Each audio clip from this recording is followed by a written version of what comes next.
बारिश का समय चल रहा है।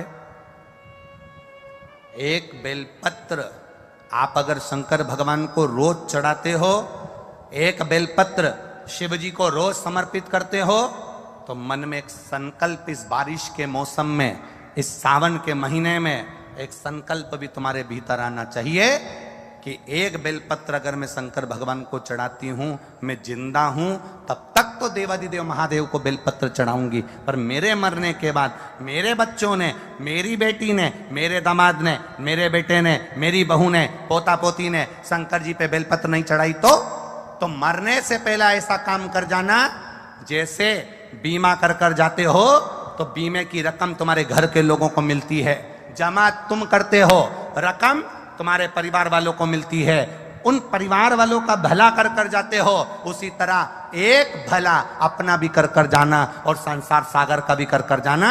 मेरे मरने के बाद बेलपत्र कौन चढ़ाएगा, इसलिए एक बेलपत्र का पेड़ लगा कर जाना, उस पेड़ की बेलपत्र कोई भी तोड़कर महादेव को चढ़ाएगा, फल तुझे ही मिलेगा। एक बेलपत्र का वृक्ष तुम भी लगा कर जाओ, उस बेलपत्र के पत्ते को कोई तोड़ेगा, शंकर पर चढ़ाएगा, फल मुझे मिलेगा। उस बेलपत्र के पत्ते को कोई तोड़ेगा, शिव को समर्पित करेगा, उसका फल मुझे मिलेगा। मैं चली भी गई, वृक्ष तो रहेगा, पेड़ तो रहेगा। श्रेष्ठ कर्म कर हर महीने आता।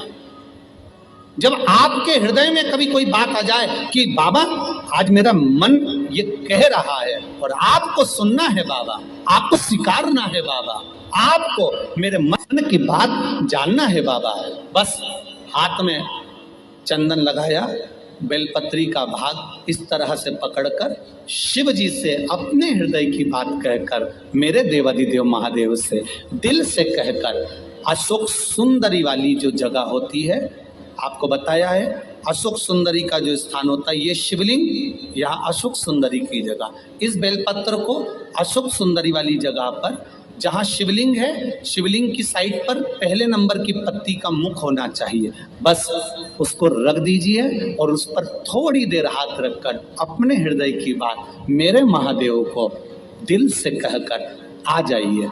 अगली सोमवार की अष्टमी या अगला प्रदोष या अगली शिवरात्रि जब आती है, मेरा महादेव आपकी मनोकामना का भाव पूर्ण करता है। ये शिव तत्व है। एक बात अपने जीवन में उतार कर रखिएगा, सोमवार की अष्टमी, शिवरात्रि या सोमवार, प्रदोष, बन सके तुम्हारे पास में शिवालय हो या बेलपत्री का वृक्ष हो, वहां दीप दान अवश्य करना चाहिए। अब एक बात का स्मरण आपको रहे थोड़ा सा, अगर किसी कामना के वश अगर हम दीप लगा रहे हैं या हमारे मन में कोई भाव उत्पन्न है और हम बाबा से कहना चाहते हैं कि बाबा मेरा ये कार्य है आप पूर्ण करिएगा, तो फिर शिव मंदिर में भी लंबी बाती का दीप आप प्रदोष या सोमवार की अष्टमी या सोमवार या आप शिवरात्रि को बाबा से निवेदन कर कर लगा सकते। हाँ, विशेष जब कोई एक बहुत बड़ी बात हो और आपके कार्य में कहीं अटकल हो रही हो, तो एक ही दीप में दो बाती, शिव और शक्ति, लंबी बाती बनाई, शिव और शक्ति के नाम से दो बाती एक साथ एक दीप में भी लगा सकते हैं। पर कब, जब विशेष कोई आपका कार्य हो और वो अटक रहा हो, विशेष कोई कार्य, और आप बाबा से प्रार्थना कर रहे हो, तो दो बाती का भी प्रयोग आप कर सकते हो। ऐसे शिव तत्व। शंकर भगवान को धतूरा कब चढ़ाना चाहिए उसका विशेष ध्यान रखें। जैसे शिवरात्रि है, प्रदोष है, या सोमवार है, या कोई विशेष आपका उत्सव है, तो आप शिव जी को धतूरा चढ़ा सकते हैं। या विशेष कोई बीमारी ऐसी लग गई है या विशेष कोई तकलीफ ऐसी हो गई है जिसका निवारण नहीं हो रहा, तो आप धतूरा चढ़ा सकते। धतूरा चढ़ाने का भी एक क्रम है। हल्दी में भिगोकर धतूरा चढ़ाया जाता है लक्ष्मी के लिए। चंदन में भिगोकर धतूरा चढ़ाया जाता है आयु की वृद्धि के लिए। अबीर एक सफेद कलर का बॉर्डर होता है। अबीर गुलाल जो होती है, गुलाल में अबीर डलता है, चमकदार, आपने देखा होगा अबीर होगा। तो अबीर में धतूरा जो डुबोकर चढ़ाया जाता है, अबीर को लगाकर चढ़ाया जाता है, वो रोग मुक्ति का होता है। काय के लिए होता है वो? रोग मुक्ति। ओम श्री शिवाय नमस्तुभ्यम, ओम श्री शिवाय नमस्तुभ्यम, ओम श्री रोग की मुक्ति। ओम श्री शिवाय नमस्तुभ्यम। धतूरे का भी एक स्मरण होता है महाराज। बहुत भारी रोग है, बीमारी लग गई है, डॉक्टर अपना काम कर रहे हैं, घर का व्यक्ति बहुत बीमार हालत में पड़ा हुआ है, तो बेलपत्री के वृक्ष के नीचे भी शिवलिंग का निर्माण कर कर एक धतूरा समर्पित करा जाता है, जिससे रोग से मुक्ति होती है। उसमें ना तो हल्दी लगाई जाती है, ना चंदन लगाया जाता है, ना भीर लगाया जाता है, केवल धतूरा चढ़ाया जाता है। जिसके जीवन में हमेशा कांटे ही मिले हैं। बेटी बड़ी हुई तो घर में मायके में दुख देखा, और मायके से गई ससुराल में तो ससुराल में दुख देखा। ससुराल में भी दुख देखने के बाद में भी पति को बहुत कुछ काम खुलवाया, बहुत धंधे खुलवाए, नौकरी लगवाई, पर वो पति बार बार छोड़ कर आ गया, बार बार तकलीफ भोग रहा है, बार बार कष्ट भोग रहा है। फिर थोड़े दिन काम करता है, थोड़े दिन छूट जाता है, फिर व्यापार में बढ़ता है, फिर छूट जाता है, फिर कोई दुकान खुलवाई, थोड़े दिन अच्छी चली, फिर वापस वहीं घर पर आकर बैठ गया। अर्थात उसके जीवन में वो शूलता चल रही है। तो बाबा देवाधिदेव महादेव कहते हैं, ये 3 घड़ी 3 पल 3 नक्षत्र 3 समय 3 दिन में जो शूल मुझे समर्पित करता है, उसके जीवन से मैं शूल हटा देता हूं। वो 3 दिन लिखे स्कंद पुराण।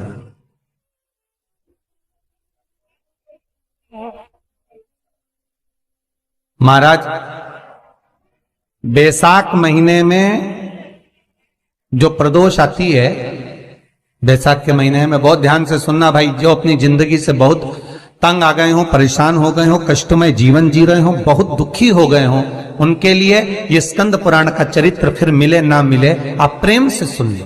भाव से पहला, बैसाख महीने की प्रदोष,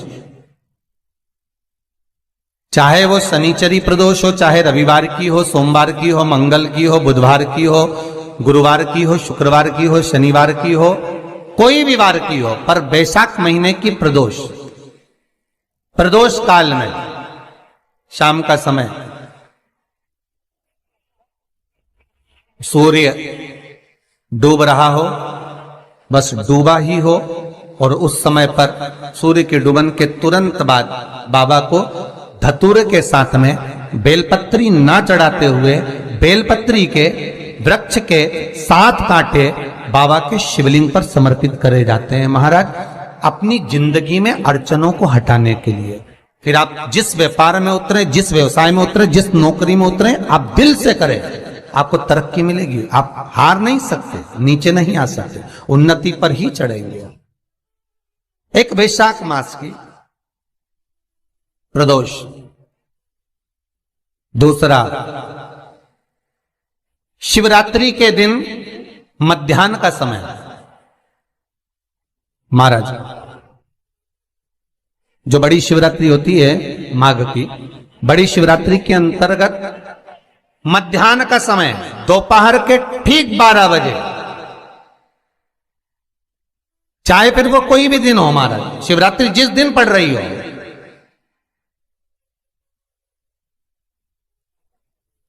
उस दिन भी धतूरे के साथ बाबा को 7 कांटे बेलपत्री के वृक्ष के समर्पित होते हैं महाराज। इसमें आप ये वाले जो कांटे हैं, जो शिवरात्रि के दोपहर 12 बजे वाले हैं, अगर कोई मदिरा पीने वाला हो, व्यसन में डूबने वाला हो, कोई जुआ खेलने वाला हो, कोई गलत वैश्यावृत्ति करने वाला, या अपने मार्ग से विचलित कोई व्यक्ति है, उसके लिए भी ये कांटे बहुत काम आते हैं महाराज।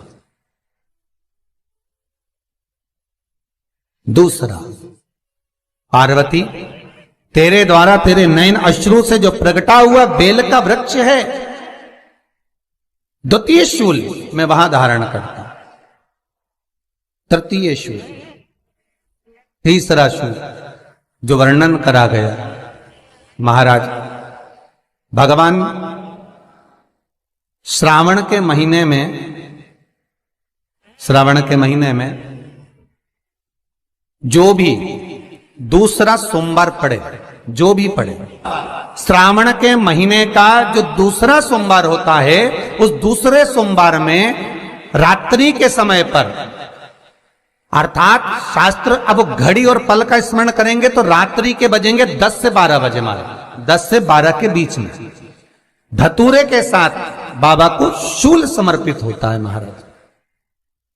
ये भी हमारी बाधाओं को, हमारी तकलीफों को, व्यापार व्यवसाय के लिए, नौकरी सर्विस के लिए, बहुत सारे एग्जाम में आप बैठ लिए, गवर्नमेंट एग्जाम के लिए बैठ लिए, नहीं हो रहा, ये 3 बार मेरे शंकर को बेलपत्री के वृक्ष के शूल समर्पित होते हैं, उसका आनंद पाना और उससे अपने को सुख प्राप्त करना।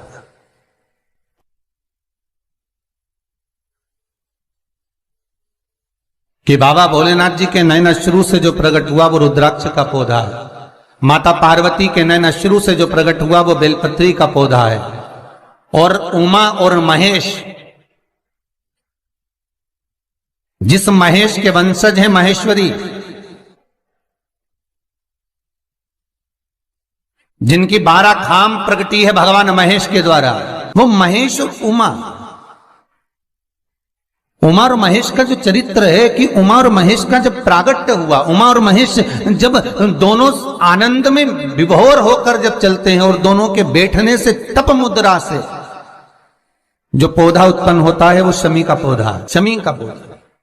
तो एक बात ध्यान रखिए, शिव जी के द्वारा जो निर्मित हुआ उसमें कोई शूल नहीं है, उसमें कोई कांटे नहीं है। पार्वती के द्वारा जो निर्मित हुआ बेलपत्री का पौधा, उसमें कांटे हैं, और पार्वती के मिलन से भी जो उत्पन्न हुआ है शंकर के साथ में, उसमें भी कांटे हैं, शमी के पौधे में भी कांटे हैं, शमी के वृक्ष में भी कांटे हैं। तो पार्वती जी स्कंद पुराण में एक प्रश्न कर रही हैं भोलेनाथ जी से कि प्रभु मुझे ये बताओ कि आपके द्वारा जो निर्मित हुआ उसमें शूलता नहीं है, पर मेरे द्वारा जो निर्मित हुआ उसमें शूल क्यों आया है, उसमें कांटा क्यों आया है? थोड़ा सा माताओं, मेरी जीजियों, आपको थोड़ा बुरा तो लगेगा इस प्रसंग को सुनकर, पर लग जाए, पर आज कथा निकली है तो सुन लो, है कि शिवजी जिस रुद्राक्ष को उत्पन्न कर रहे हैं उसमें शूलता नहीं है, पर पार्वती जी जो संग में मिली हैं उसमें भी शूलता है, और पार्वती के द्वारा जो प्रकट हुआ बेलपत्र उसमें भी शूलता है।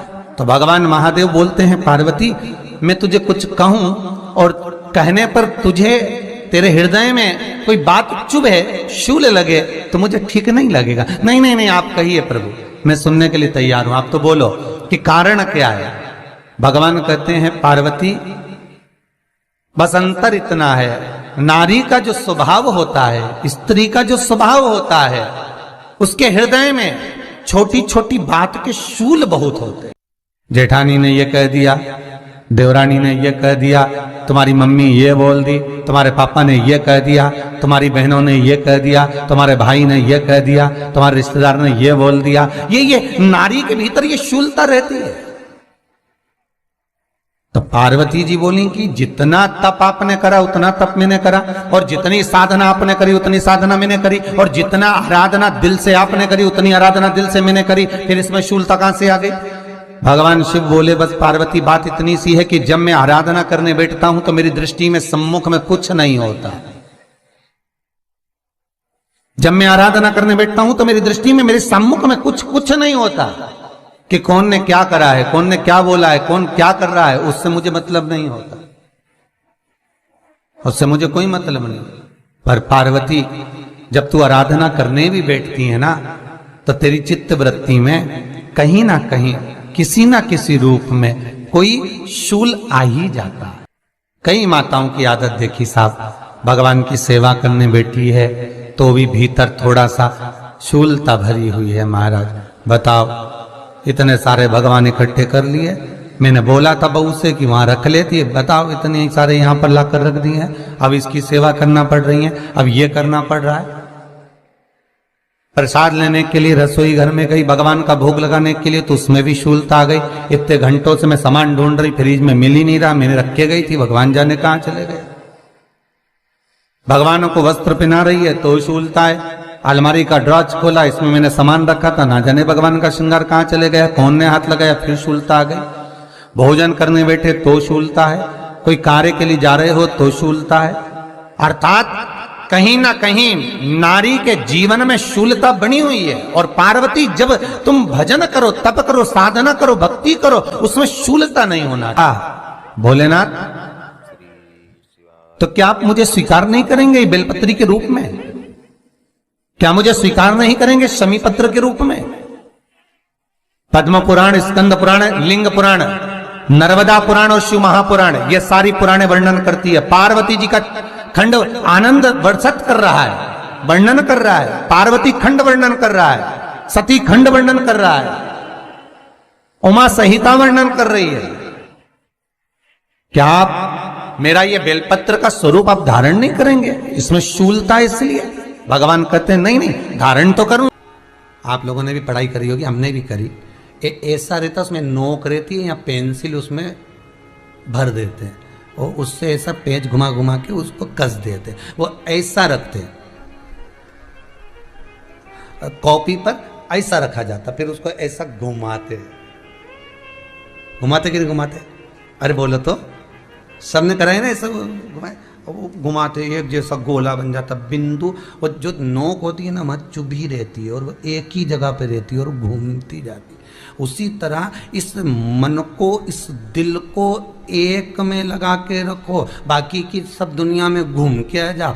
दिल एक में लगा कर बैठ गए, चित्त एक में लगा कर बैठ गए, तो सृष्टि में कहीं पर भी घूम कर आओगे, परमात्मा उस जगह पर हाजिर मिल जाएगा। पर स्थान मत छोड़ना, जगह, चित्त, वृत्ति ना छूटी जाए, भगवान का भजन ना छूटे, उसका स्मरण ना छूटे। ये वस्तुएं, ये सामान, ये सामग्री, ये दौलत, ये सत्ता सब जाने वाली।